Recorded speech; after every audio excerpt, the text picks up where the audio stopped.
Alors, sur les items, on a retrouvé des questions se rapportant à certaines personnalités congolaises. Je cite Augustin Kabuya et Jean-Marc Kabound. Est-ce que cela vous a choqué?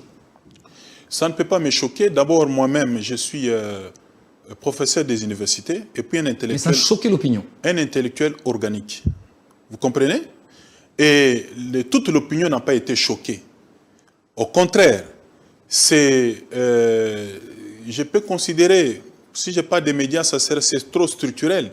Mais je crois qu'il y a des gens qui se sont confiés le beau rôle de véhiculer la haine. Et une haine viscérale. Mais en culture générale, que représentent Augustin Kabuya et Jean-Marc Kabound? Vous m'avez posé la question, permettez que je vous donne maintenant la réponse. Allez-y, monsieur le ministre.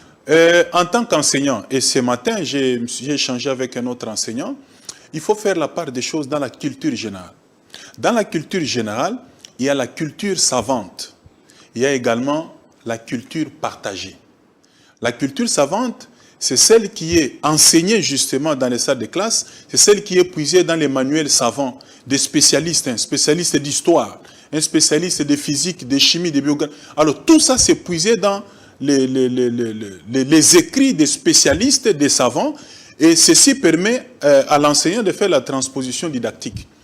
Alors c'est cette culture-là, savante, qui véhicule des informations autour de certaines personnalités qui ne sont pas africains ni congolais, mais bien entendu, qui s'inscrivent dans l'histoire européenne ou américaine. On va vous parler de Magellan, on va vous parler de Christophe Colomb, ainsi de suite. Ça, c'est dans la culture savante. Mais il y a une autre culture, c'est la culture partagée. Celle-là n'est pas enseignée ou retrouvée dans les ouvrages savants, mais c'est elle qui est véhiculée dans la presse écrite, presse locale, dans les chansons. En tout cas, c'est puisé dans les milieux socio-culturels.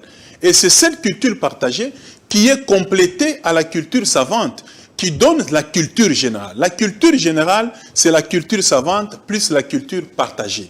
Alors, dans la culture partagée, vous trouvez ces personnalités-là qui ont marqué, à un moment donné, l'histoire. Et imaginez-vous, lorsque on vous parle de, Jeanne d'Arc, Magellan. Ces personnages ne sont pas comparés à Augustin Kabuya. Ah, parce qu'il est sous-homme, c'est ça. Au fait, c'est ça. Alors, c'est ça, ce que véhicule les médias de la haine. Je vous ai dit... Dans le Santoro, par exemple, est-ce qu'on le connaît? Justement, la question a été posée. Parce que lorsqu'on pose une question à un élève, c'est justement pour évaluer son niveau de connaissance. Est-ce qu'il est attentif aussi à l'actualité politique?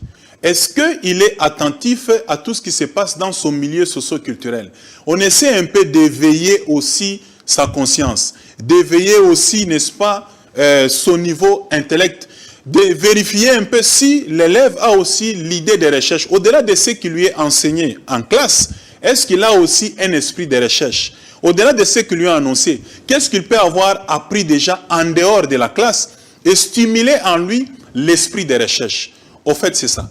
Et dans les personnalités, s'il faut crever l'abcès, ça n'a pas été seulement Augustin Kabuya, ni Jean-Marc Kabound. Il y a presque toutes les autorités politiques de ces pays, mais on n'en a pas parlé. Pourquoi tirer justement sur une seule personne? C'est la haine.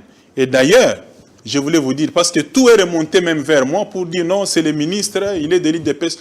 Je vous informe que dans l'organisation des examens d'État, oui, ce que nous vivons les 4 jours, c'est l'aboutissement de toute une organisation, mais tout commence par la conception, la composition, la planification, les impressions, les colisages, ainsi de suite.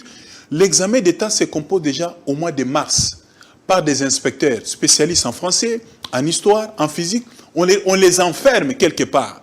Et ils composent ces examens-là. Donc cette question-là, c'est déjà... Non, s'il vous plaît. Allez-y. Au mois de mars, c'est déjà... Tony Mwaba n'était pas encore ministre. Il n'y avait pas encore le gouvernement Sama Lukonde. Et vérifier, on va vous dire, et ceci a été fait. Et puis c'est composé par des inspecteurs. Ce n'est pas le ministre qui va composer. Même si les ministres, en matière administrative, on dit qui peut le plus, ne peut pas le moins, parce que la compétence est d'attribution. Alors, j'ai compris, on est maintenant habitué. Nous vivons à côté de ceux qui n'ont en eux que la capacité de nuisance, que les véhicules de la haine, et on est habitué, et ça n'a rien à voir avec tout ça. Et ce qui a été fait rentre dans la culture générale, qui est la culture partagée.